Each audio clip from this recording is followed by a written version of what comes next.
अस्सलाम वालेकुम, मैं हूं Mohammad Ali Daud from Max Capitals, your property consultant.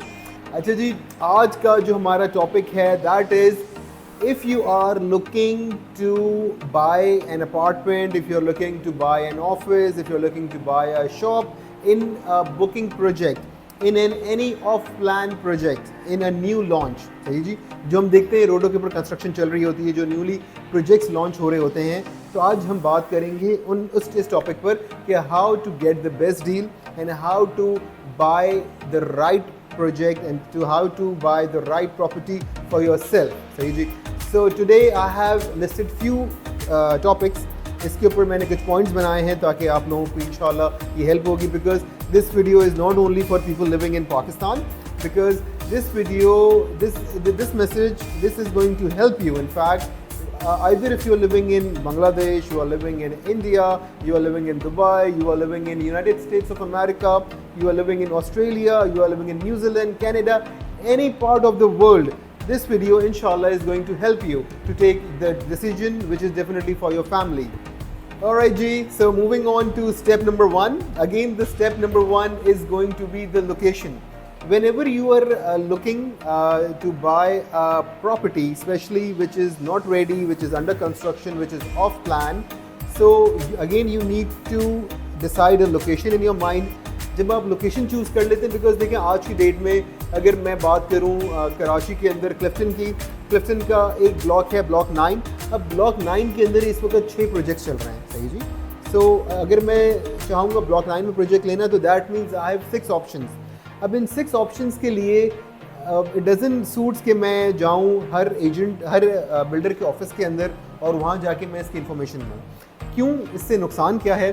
देखिए, द मोमेंट आप किसी डेवलपर, किसी बिल्डर के ऑफिस के अंदर एंटर करते हैं, वहाँ पर आपको फर्स्ट स्टेप के अंदर आपको वहाँ ओनर खुद तो नहीं मिलते हैं। सही जी।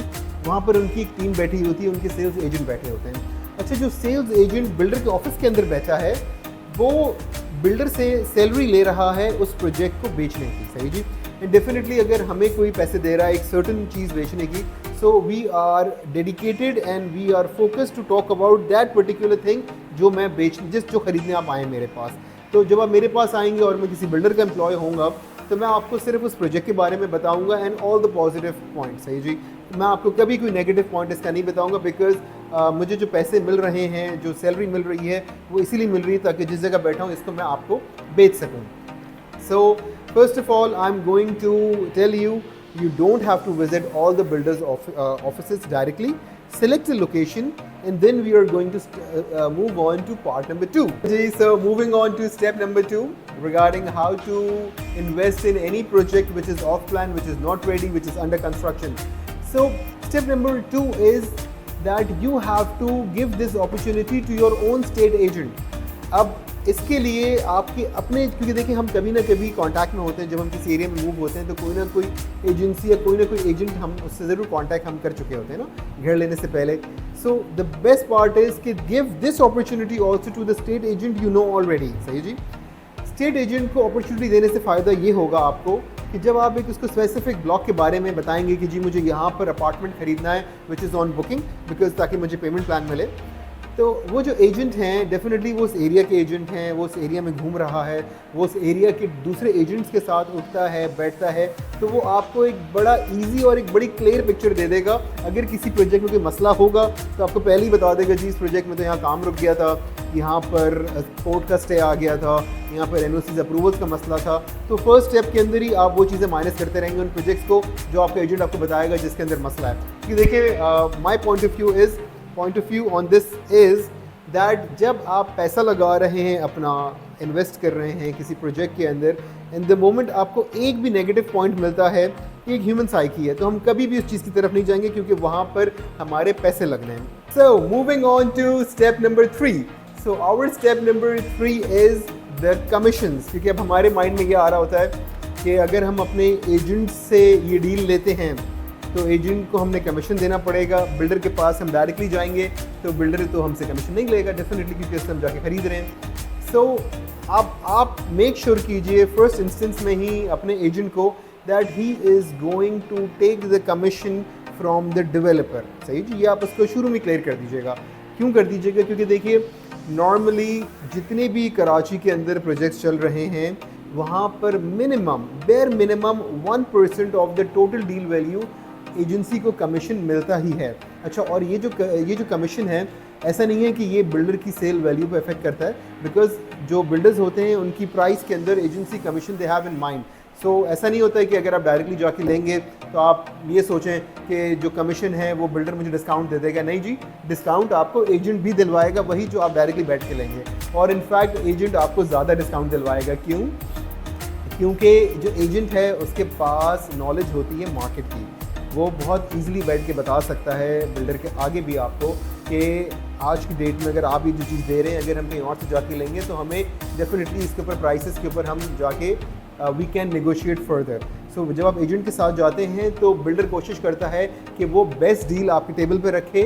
क्यों बेस्ट डील रखे? बिकॉज उसको पता है कि मछली डील नहीं रखेंगे तो ये जो एजेंट है ये इनको दूसरे बिल्डर के ऑफिस ले जाएंगे। सो इसलिए using a real estate agent of your own choice, of your own knowings, of course वो आपको हेल्प करता है ऑफ प्लान के अंदर एक अच्छी डील लेने में।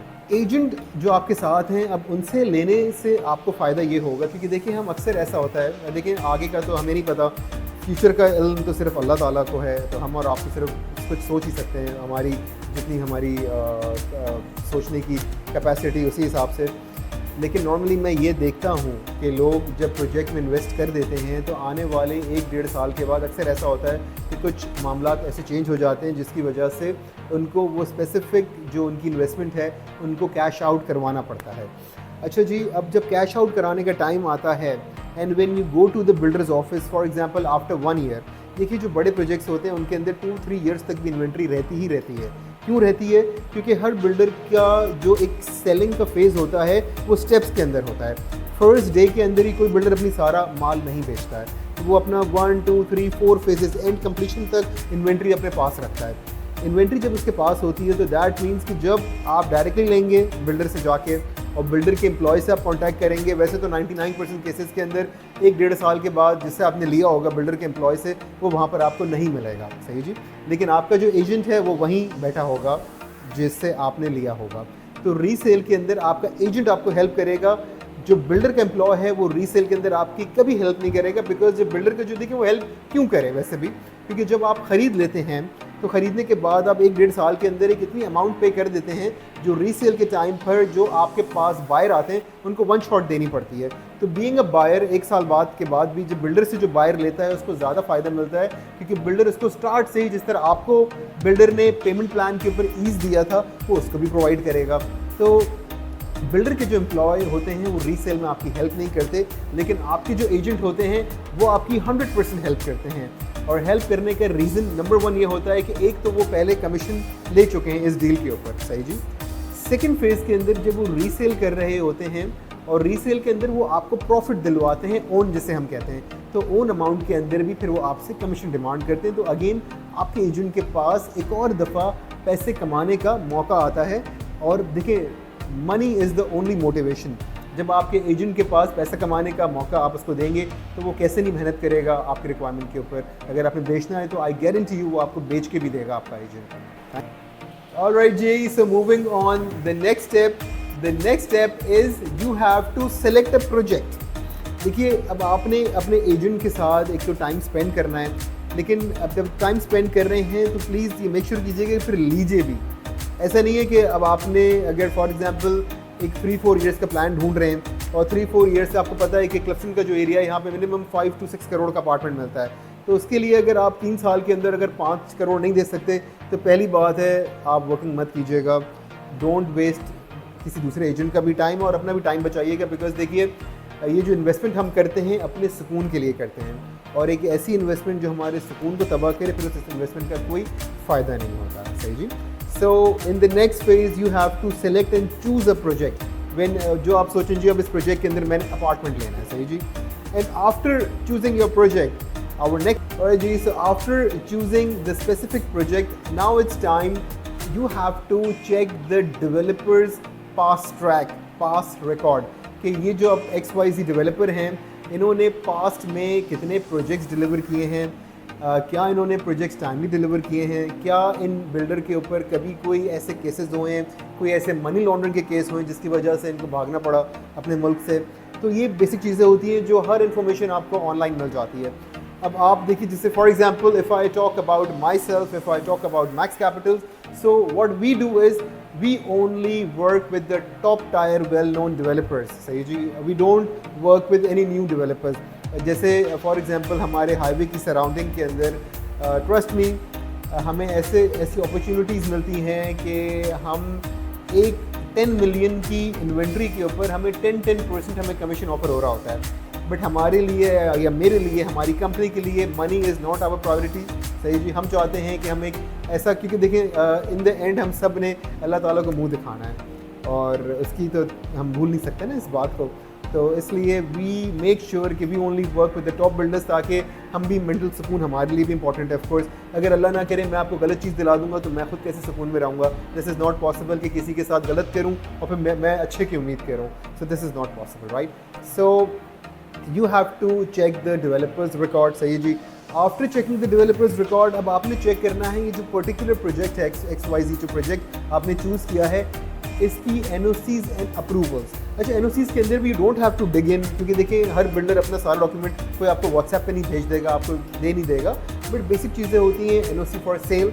Other you can and ask, आप डिमांड कर सकते हैं स्टार्ट में कि जी मुझे काइंडली अपनी NOCs दिखा दीजिए और अप्रूवल दिखा दीजिए। And the once you are going to see NOC for sale, that is it, you are in good and secure and safe hands. सही जी, so this is very important to check the developer's past record. Alright ji, so now we are going to talk about the last step, the last part of this video, which is customization of your payment schedule. सही जी, देखिए होता क्या है कि जब आप कोई project में पैसे लगा रहे होते हैं, इन द मोमेंट आप बैठ के अपना एग्रीमेंट साइन कर रहे हैं, एग्रीमेंट आपका सेल एग्रीमेंट साइन होने के बाद बिल्डर आपसे जो पेमेंट प्लान होता है उसके ऊपर भी साइन लेता है। सही जी, so just make sure before signing your payment plan आपको पता होना चाहिए कि इस पेमेंट प्लान का जो 3-4 ईयर्स का जो टेन्योर है, इसके अंदर आप कस्टमाइजेशन डेफिनेटली करवा सकते हैं। किस तरह करवा सकते हैं, थोड़ा सा I can give you a brief idea about that, which is कि फॉर एग्जांपल मैंने एक प्रोजेक्ट लिया जिसकी डाउन पेमेंट थी 20%, प्रोजेक्ट की वैल्यू थी 5 करोड़। सही जी, तो दैट मीन्स कि 20% ने मेरा बना दिया 1 करोड़ रुपये। सही जी, 10 मिलियन मेरी डाउन पेमेंट हुई, I was okay with the down payment, मैंने पे कर दिया। अब बात आता है मंथली इंस्टॉलमेंट का, नेक्स्ट फेज। मंथली इंस्टॉलमेंट मेरी बनती है फॉर एग्जांपल 7 लाख रुपीज़। सही जी, 0.7 मिलियन, ये मेरे लिए पॉसिबल नहीं है। तो अब मैं क्या कर सकता हूँ, मेरे पास क्या ऑप्शंस हैं? अब मेरे पास फिर ऑप्शन आ जाते हैं कस्टमाइज़ कराने के वाया बलून पेमेंट्स। अब बलून पेमेंट्स हम किस तरह ऐड करवाते हैं? फॉर एग्जांपल 7 लाख रुपए आप महीने में पे नहीं कर सकते, तो आप 4 लाख तो I'm sure पे कर सकेंगे जो आप प्रोजेक्ट में इन्वेस्ट कर रहे हैं। तो आप बताइए बैठ के फर्स्ट इंस्टेंस में ही डेवलपर के बंदे को कि जी मैं ये 7 लाख रुपए महीने के नहीं पे कर सकता, but I can pay 4 lakh rupees, और जो 3 लाख रुपीज़ एक्सेस आ रहे हैं ये मैं एनुअल पेमेंट इसकी मैं डेफिनेटली पे कर सकता हूँ। क्योंकि देखिए for example if you are doing a business, तो बिल्डर ये भी अंडरस्टैंड करता है कि जब आप बिज़नेस कर रहे होते हैं तो आपके पास जो आपके क्लाइंट्स के पेमेंट्स हैं, जो चेक्स हैं, वो 2 महीने, 4 महीने, 6 महीने डिले हो रही होती हैं। तो बिल्डर आपको बलून पेमेंट्स का ऑप्शन ज़रूर दे देता है। अगर आप फॉर एग्जांपल कहीं अच्छी जगह जॉब कर रहे हैं, तो जॉब के अंदर हमारे पास एनुअल बोनसेस होते हैं, प्लस हमारे पास एनुअल हमारा एक PF फंड भी होता है। सही जी, प्रोविडेंट फंड होता है। तो प्रोविडेंट फंड भी हम बाद में उसको कैश आउट करके अपने पेमेंट प्लान के अंदर उसको भी हम एडजस्ट करवा सकते हैं वाया बलून पेमेंट्स। तो आपने फॉर एग्जांपल 7 लाख नहीं पे कर सकते थे, आपने 4 लाख दिए, 3 लाख रुपए हर महीने आपके ड्यू होते जा रहे हैं। तो 3 lakh multiply by 12 which makes that 36 lakh rupees. 36 lakh rupees आप उसको एनुअल पेमेंट्स में डाल दीजिए। अगर आप बिजनेस करते हैं तो आप हाफ ईयरली भी डाल सकते हैं। सही जी, वरना आप एनुअल पेमेंट्स पे डालिए। So in the end, sign before signing the agreement, before signing the payment plan, always make sure कि जो payment plan है वो according to your ease हो। क्योंकि देखिए ये जो आप इन्वेस्टमेंट कर रहे हैं अपनी फैमिली को सुकून देने के लिए, फ्यूचर में अपनी रिटायरमेंट का प्लान कर रहे हैं ताकि रेंटल इनकम आए डेफिनेटली, लेकिन इस टेन्योर के अंदर अगर आपके ऊपर परेशानियाँ आ जाएँ पेमेंट्स की, तो फिर इस इन्वेस्टमेंट का मेरी नज़र में कोई फ़ायदा नहीं हुआ जिसने आपको परेशान कर दिया हो। आई होप यहाँ पर मैं इस वीडियो को एंड करूँगा एंड होप कि आपको काफ़ी इन्फॉर्मेशन मिली होगी। And please I request you again to follow my channel, to subscribe my channel and like this video. Plus अगर आपको ऐसा लगता है कि ये वीडियो दूसरे लोगों के भी काम आ सकती है तो इसको शेयर भी ज़रूर कीजिएगा। आपका दोस्त, आपका host Mohammad Ali Daud from Max Capitals. अपना ख्याल रखिए। अल्लाह हाफ़िज़।